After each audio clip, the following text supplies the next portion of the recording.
Greetings, class. This is Professor Rogers. Welcome to part two of this podcast on existential counseling. In this podcast, we cover key concepts, the role of the counselor, counselor interventions, applications of existential counseling, and strengths, limitations, and multicultural considerations. The first construct is existential anxiety. Existential anxiety results from the client being confronted with the four ultimate concerns, and existential anxiety is considered a normal reaction. Increased awareness of the ultimate concerns may lead to increased existential anxiety. Existential anxiety is seen as a positive sign when individuals acknowledge the ultimate concerns and take responsibility to address both the ultimate concerns and their existential anxieties. When willing to address their existential anxiety, this can serve as a catalyst for change in clients. But individuals may stifle or avoid their awareness of the ultimate concerns as a way of coping with existential anxiety through the use of defense mechanisms.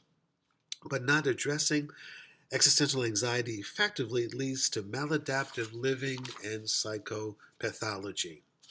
Existential guilt results from becoming aware of not living up to one's potential, not living authentically, not being the author of one's life, allowing our lives to be controlled by others by chance and circumstances, and not taking responsibility for making one's life meaningful. There's a concept of Dasein, or being in the world, and there are four dimensions to it. The German terms are not really important, but really understanding and knowing those four dimensions is. So Umwelt, the physical environment and surroundings, the personal space where one lives and works. The Mitwelt, the world of relationships and how people interact in their world of relationships. The Eigenwelt, that's one's inner world, their thoughts, their feelings, perceptions, attitudes, beliefs, values, identity, etc. The Überwelt, their spiritual world or dimension, and how they make sense and meaning of that dimension. And harmony between these dimensions leads to mental health. Then you have human potentials. And really, these become implicit goals in working with clients. Every client has these potentials, and the counselor's job is to help clients increase and realize these potentials. So you have awareness. Greater awareness leads to more opportunities for growth. Authenticity, that's being oneself, taking responsibility for choices, being true to oneself, and becoming one's true self more and more over time. You have freedom and responsibility, which we talked about last time, the freedom to make choices and create meaning for one's life, responsibility to be the author of one's life. Actualization, that's an innate tendency or desire for growth, realizing one's potential and maturing. You have meaning making, an innate tendency to understand, put things in perspective, and understand one's purpose and the ultimate questions of life. So we want to help clients realize these human potentials. So, more specifically, the role of the counselor is to help clients face the reality of the four ultimate concerns, accept their existential situation, address their existential anxieties and existential guilt, and confront any intrapersonal or interpersonal conflicts, preventing them from being their authentic self. And so the counselor helps the client to identify and remove any obstacles of growth, and the counselor equips clients to create their own meaningful existence, be the author of their lives, and fulfill their potential. The counseling relationship is the primary vehicle for change. So the existential counselor serves as a fellow traveler on the client's existential journey, and the counselor engages in exploring and understanding the client's lived experiences. In your textbook on page 186, it describes an I-thou relationship versus an I-it relationship. So as you learned in chapter 1, we use empathy, unconditional positive regard, being genuine or congruent. The I-thou relationship goes even deeper, where counselors engage in self-disclosure, expressing their beliefs, values, perspectives, and interpretation. And the key here is that whatever the counselor discloses or shares with the client, it is of benefit to the client and contributes to the client's change and growth. So let's look at some counseling interventions. The first is understanding the client's being in the world, their Dasein. So we want to understand and explore their environment, the world of relationships, their inner world and their spiritual world, and how these worlds interact and impact each other, and their degree of harmony. We take a phenomenological perspective that is exploring and understanding their lived experiences. Then you have the focus on the here and now. And so existential counseling is ahistorical. It de-emphasizes the past. Past problems and maladaptive behaviors will manifest themselves in the client-counselor relationship. And so counselors will check in on the relationship with the client. So the counselor may ask, well, how do you feel we are doing today? Am I understanding you? Yalom gives an example of a client apologizing in every single session, and he did not understand why she was apologizing and for what. So, focusing on the here and now, he explored this and found out that the client was deeply disturbed by the untidiness of his office. The client was deeply judgmental of Yalom and others, and often imposed her values on others, which angered them.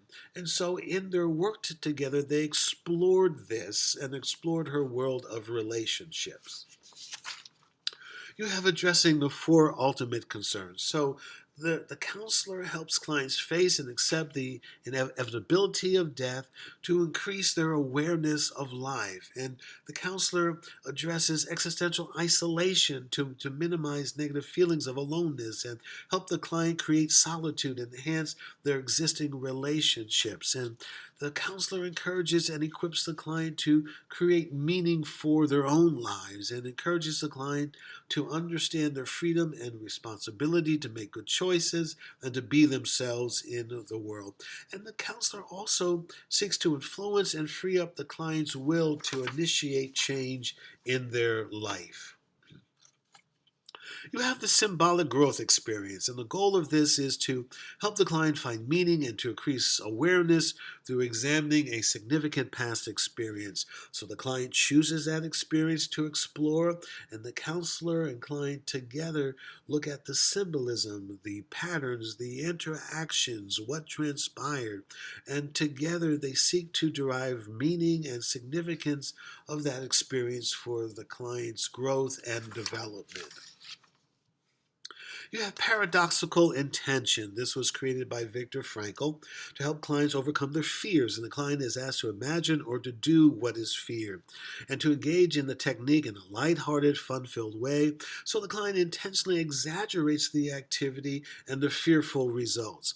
And the technique is aimed at reducing the fear, increasing freedom and responsibility, and promoting self-detachment. So, for example, the client may have a fear of public speaking, and the client may be asked to stand on a street corner or on a public bench and read or recite a poem. Fascinating. Then you have de-reflection. This was created by Viktor Frankl, and the goal is to help clients reduce their feelings of meaninglessness. And it takes the focus away from the client and puts it on other people, things, or goals. The client is asked to focus on something outside of themselves to find meaning.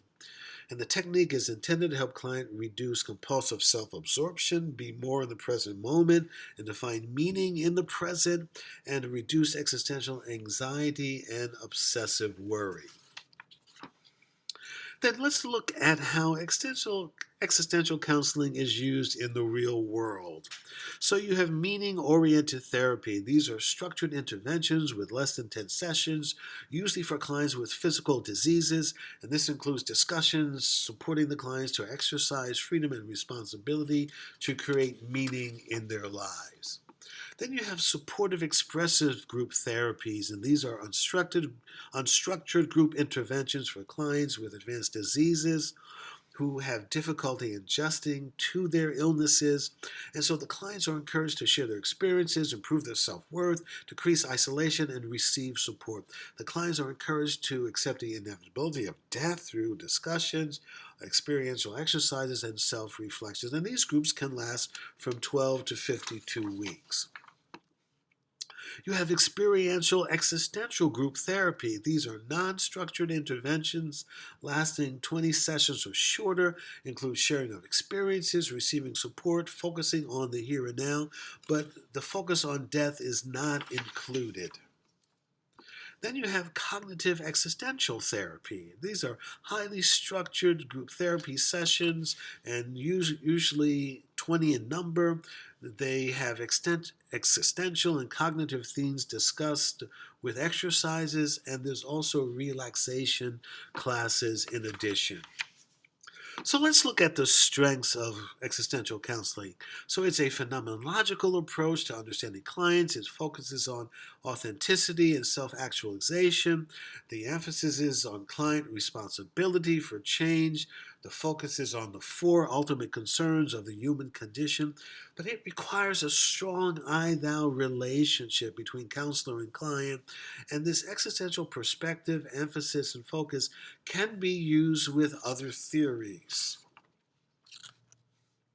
In terms of limitation, it's important to realize that existential counseling is not directly focused on symptom reduction, and it's probably not considered a short-term counseling therapy, but it also requires, as already mentioned, a strong I-thou relationship between counselor and client.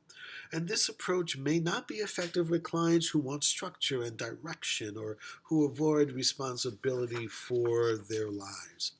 In terms of multicultural considerations, it has a phenomenological approach whereby we understand the client's being in the world, their ultimate concerns, and so therefore these make existential counseling multicultural friendly. And the counselor is a fellow traveler, which has parallels to our multicultural competencies. And also, existential counseling integrates spirituality. So we look at the meaning of life, the meaning of the client's life, and why did that event happen, and what is my purpose. This brings us to the end of part 2. I love it. So we look forward to sharing with you in part 3.